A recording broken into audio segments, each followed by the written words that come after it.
Hello everyone, this is Deepika. Welcome to AD Commerce classes. Now today in this video we are going to discuss corporate governance. Okay, this topic is important from the point of view of your NT/NET examination for commerce management, and this topic is also very beneficial wherever HRM subject is asked and many more examinations. Okay, I think labor laws and many more examination. Okay, and this topic is also very important for BCom, MCom, MBA, BBA aspirants as well. So let's start our video. And workers participation in management and many more topics I had already covered. I'll provide you link in the description section of HRM playlist, so go through those videos as well. Okay, so let's start our video. What is corporate governance? Corporate plus governance is equal to corporate governance. देखिए हमारा जो corporate governance है ना, ये दो शब्दों से मिलकर बना है, दो वर्ड से. तो हमें पहले पता होना चाहिए कॉपरेट वर्ड है क्या, गवर्नेंस वर्ड क्या है. तो कॉपरेट एक वर्ड, अगर हम कॉपरेट वर्ड की बात करें तो कॉपरेट वर्ड हमारा एक लैटिन वर्ड से डराइव हुआ है, कॉर्पस से. ओके, लैटिन टर्म है एक कॉर्पस, उससे ये वर्ड निकल के आया जिसे हमने कॉपरेट या फिर कॉपरेशन के नाम से जाना. ठीक है, इसका मतलब होता है बॉडी. अब इसका बॉडी का मतलब ये नहीं है कि ह्यूमन बीइंग की बॉडी. बॉडी का मतलब ये हुआ, जैसे हम बोलते नहीं है इट्स एन इंडिविजुअल बॉडी, है ना. तो बॉडी का मतलब हमारा आता है फर्म से, है ना, संस्था से. किससे आता है? फर्म से, संस्था से, या फिर ऑर्गेनाइजेशन से, एसोसिएशन से. ओके, इन सब चीज़ों से हमारा मतलब आता है बॉडी का. आई गेस आपको समझ में आ गया होगा अब तक. तो कॉर्पोरेट का मतलब निकल के आया फर्म, संस्था, एसोसिएशन. ठीक है, कॉर्पोरेशन, ऑर्गेनाइजेशन. ओके, अब गवर्नेंस की बात करें तो देखिए गवर्नेंस का मतलब होता है administering the process and system placed for satisfying stake holder expectation. अब देखिए गवर्नेंस समझने के लिए आपको स्टेक होल्डर पता होने चाहिए. तो देखिए गाइस, स्टेक होल्डर और शेयर होल्डर्स आप सभी को पता होगा. स्टेक होल्डर्स हमारे वो होते हैं जो ऑर्गेनाइजेशन के साथ हमारी लाइक ऑर्गेनाइजेशन है उसके साथ ये रिलेट करते हैं. ठीक है, ऑर्गेनाइजेशन के साथ ये रिलेट करते हैं, चाहे ये डायरेक्टली रिलेट करें या इनडायरेक्टली.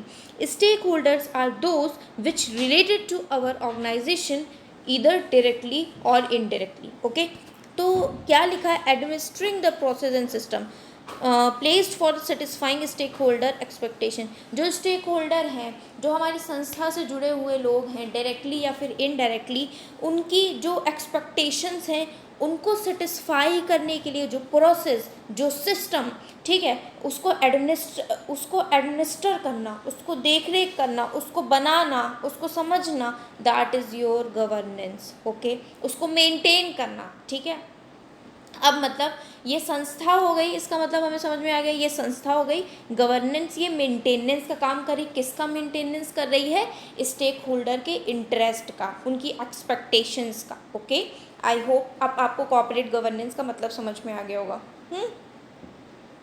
देखिए ये जो कॉर्पोरेट गवर्नेंस है बेसिकली एक ये इसके फादर कौन हैं, मतलब या फादर कौन माने जाते हैं?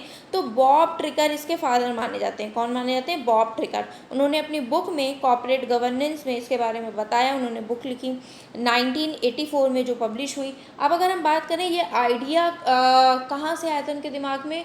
ब्रॉनी एंड मीन्स से उनके दिमाग में ये आइडिया आया था. एक पुस्तक थी, एक बुक थी, modern corporate and private property 1932 की, जिससे उनको आइडिया आया कि भाई कॉर्पोरेट गवर्नेंस नाम की चीज़ हमें या इसकी बुक हमें लिखनी होगी.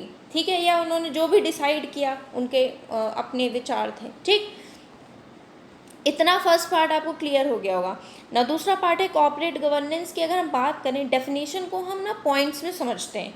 तो देखिए कॉर्पोरेट गवर्नेंस में होता क्या है, अभी तो हमने समझ लिया कॉर्पोरेट गवर्नेंस क्या है. अब इसमें हम क्या करते हैं, जो हमारे बेस्ट मैनेजमेंट प्रैक्टिस हैं उसको अप्लाई करते हैं, है ना. Application of best management practice, जो हमारी बेस्ट से बेस्ट सर्विसेज होंगी, बेस्ट से बेस्ट पॉलिसीज़ होंगे, रूल्स होंगे, प्रोसीजर्स होंगे, स्टैंडर्ड्स होंगे, वो हम अपनी फर्म में क्या करेंगे, उनको अप्लाई करेंगे. ठीक है. दूसरा हम अगर बोले ये fulfilment of law and ethical standard for effective management and distribution of wealth. जो हमारे लॉ और एथिकल स्टैंडर्ड हैं इफेक्टिव मैनेजमेंट के लिए या फिर वेल्थ के डिस्ट्रीब्यूशन के लिए, हम उनको क्या करें, फुलफ़िल करें, है ना। एथिकल स्टैंडर्ड्स को, है ना, और लॉज को हम अपने क्या करें, फुलफ़िल करें, जो हमारे इफेक्टिव मैनेजमेंट के लिए और डिस्ट्रीब्यूशन ऑफ वेल्थ के लिए यूज़फुल है।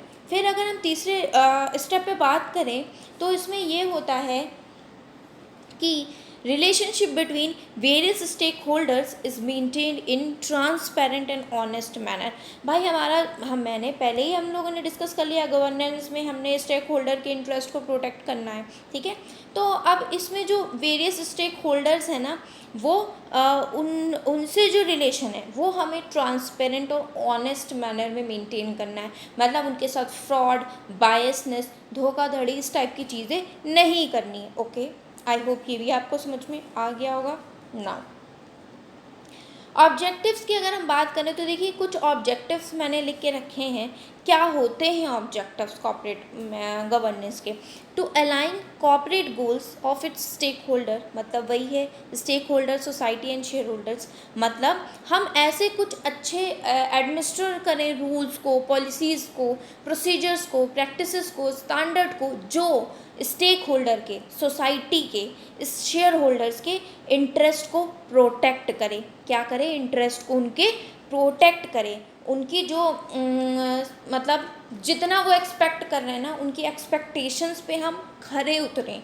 फर्म, वो संस्था, वो कॉरपोरेशन खरी उतरे, उनकी जो भी एक्सपेक्टेशंस थी। ओके, ये हमने डिस्कस कर लिया ना। दूसरा क्या है? To specify responsibility of board of director and manager in order to ensure good corporate performance. कि हम स्पेसिफाई कर दें रिस्पॉन्सिबिलिटीज़ को, किन की रिस्पॉन्सिबिलिटीज़ को? बोर्ड ऑफ डायरेक्टर्स की, मैनेजर की रिस्पॉन्सिबिलिटी को स्पेसिफाई कर दें, जिससे हमारी जो कॉर्पोरेट परफॉर्मेंस है वो अच्छी हो, गुड हो, बेस्ट हो, हम कह सकते हैं। अब अपने तरफ से तो हम बेस्ट करते ही हैं ना, अब दूसरों की नज़रों में ना हो तो वो अलग इशू है। ओके ना। थर्ड, अगर हम बात करें, to achieve corporate goals by making investment in profitable investment और आउटलेट्स। भाई हम अपने कॉर्पोरेट गोल्स को ऐसे मेंटेन करें कि हम उन्हें ना प्रॉफिटेबल चीज़ में लगाएं, ठीक है, इन्वेस्टमेंट आउटलेट्स में लगाएं। फॉर एग्जांपल कहीं से हमें 10,000 का प्रॉफिट हो रहा है, कहीं से हमें 20,000 का, तो ऑब्वियस है हम ऐसे गोल सेटअप करें कि भाई 20,000 वाला प्रॉफिट हमें मिल जाए। Now last one is to achieve corporate goals by making investment in profitable investment. फिर वही बात आ गई, प्रॉफिटेबल इन्वेस्टमेंट अचीवमेंट करने के लिए, ठीक है। ऑब्जेक्टिव भी आई होप क्लियर हो गए होंगे। नाउ कहीं कहीं क्वेश्चन ये बड़ा पूछा जाता है, 4P क्या होते हैं कॉर्पोरेट गवर्नेंस के? तो 4P में क्या क्या आता है? एक पीपल हो, पर्पस हो, प्रोसेस हो, परफॉर्मेंस हो। पीपल में कौन कौन लोग होते हैं कॉर्पोरेट गवर्नेंस में? देखिए, ये इन्वेस्टर्स हैं, एम्प्लॉय हैं, कस्टमर हैं, लेंडर है, सप्लायर है, कंसल्टेंट हैं, जो भी हमारी संस्था से रिलेटेड है। पीपल, मैन पावर, वो हमारे जो जीवित लोग हैं वो हमारे पीपल में आ गए, ठीक है। पर्पस क्या है? विजन होना चाहिए, एक मिशन होना चाहिए, ऑब्जेक्टिव्स होने चाहिए, स्ट्रैटेजी होने चाहिए, प्लान्स होने चाहिए, day to day firefighters, ये सारी चीज़ें होनी चाहिए। पर्पस होता है ना किसी भी काम को करने के लिए, आप मेहनत कर रहे हो जिससे आपका JRF क्रैक हो जाए ना, तो मिशन बनाओगे, ऑब्जेक्टिव बनाओगे, स्ट्रेटजीज बनाओगे, प्लान्स बनाओगे, डे टू डे आप अपने गोल्स को सेटअप करोगे, है ना।